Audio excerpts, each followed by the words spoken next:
Alors, chaque jour avec Cécilia, on se pose la question de à quoi ressemblera demain. Là, on va vraiment faire un bond en avant, Cécilia, puisqu'on va parler de cette première technologie quantique accessible à tous. Oui, je vous propose aujourd'hui un ordinateur quantique de bureau, vous l'avez dit précédemment, un tout petit ordinateur quantique à brancher à son propre ordinateur. On en a déjà parlé sur ce plateau de technologie quantique, cette technologie révolutionnaire quand elle sera tout à fait au point, qui permettra de démultiplier les calculs, qui seront plus puissants, des milliers de fois plus puissants Alors justement, que les ordinateurs classiques. On va rappeler quand même la différence de l'ordinateur quantique avec l'ordinateur classique de bureau. Oui, alors les bits sont transformés en qubits.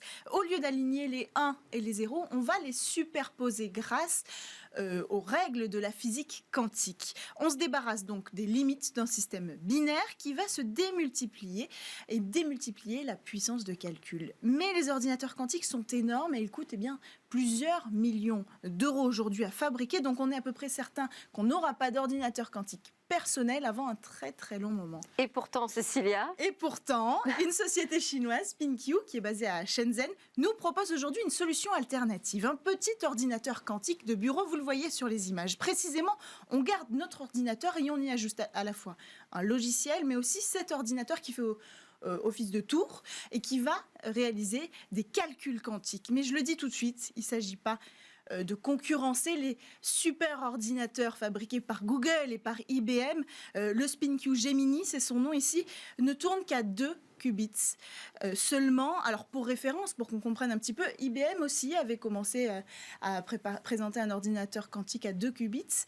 Mais en 1998, aujourd'hui, ses ambitions ont énormément augmenté. Et pour 2023, par exemple, il proposera un ordinateur quantique s'il y arrive à 1000 qubits. Donc on ne pourra pas, avec ce Gemini, réaliser de super calculs. Non, on ne craquera pas de code secret avec cet ordinateur. En fait, il est plutôt destiné aux étudiants et aux universités pour apprendre et comprendre le fonctionnement d'un ordinateur quantique, apprendre à coder, apprendre à programmer des systèmes informatiques quantiques. Et la start-up travaille déjà à faire une version un peu plus élevée, de 3 à 4 qubits. De toute façon, elle ne pourra pas dépasser les 15 qubits. Mais quoi qu'il en soit, c'est assez formidable d'avoir réussi à démocratiser une telle technologie pour le grand public. Dans ce domaine, seul Microsoft propose un logiciel open source pour apprendre à coder des programmes informatiques dans le quantique, mais sans la technologie qui va avec. Et comment elle a fait cette start-up pour créer ce petit ordinateur quantique ? En fait, elle a choisi une technique abandonnée depuis longtemps par les constructeurs, c'est la résonance magnétique nucléaire. C'est la technique qu'on utilise dans les IRM, dans le monde médical aujourd'hui. C'est un dispositif qui va piéger les molécules grâce à un puissant champ magnétique et ensuite qui va les rebombarder avec des impulsions de radiofréquence pour manipuler ces atomes, c'est-à-dire pour manipuler les qubits, les 1 et les 0 et les 1 simultanément, ce qui va permettre des opérations mathématiques simultanées avec des résultats simultanés. Et on va pouvoir aller très très vite comme ça. Et ça, c'était l'approche des premiers ordinateurs quantiques dans les années 90. Mais c'était problématique. Elle a été abandonnée parce qu'il fallait des aimants particuliers supraconducteurs qui demandaient d'être refroidis à l'hélium liquide. Donc c'était très contraignant, on disait que ça coûtait très cher et que c'était très volumineux. On a laissé tomber ça, mais ici on n'a pas besoin de chercher une solution plus contraignante puisqu'on tourne qu'à 2 qubits seulement.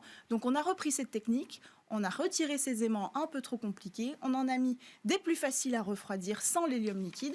Et voilà, le tour est joué. La start-up a pu proposer sa solution. D'ailleurs, il coûte combien cet ordinateur quantique de bureau ? 5 000 euros. Quand même. Ouais. C'est pas donné, mais l'idée, c'est que ce soit les universités qui investissent dans cet ordinateur quantique pour apprendre ensuite à former les métiers de demain dans l'informatique quantique. Et il sera disponible, cet ordinateur quantique de bureau, d'ici la fin de l'année normalement. Merci beaucoup Cécilia Sévry, merci à tous de nous avoir suivis, à suivre le Lab avec ces entreprises qui numérisent les autres entreprises et qui vont pitcher auprès de Cécilia. J'espère que vous aurez apprécié comme moi cette édition consacrée aux jeunes, aux startups qui veulent bouger, notamment les services publics, et puis cette démonstration surprenante du premier smartphone enroulable vraiment abouti. Je vous dis moi pour ma part à demain pour de nouvelles discussions sur la tech.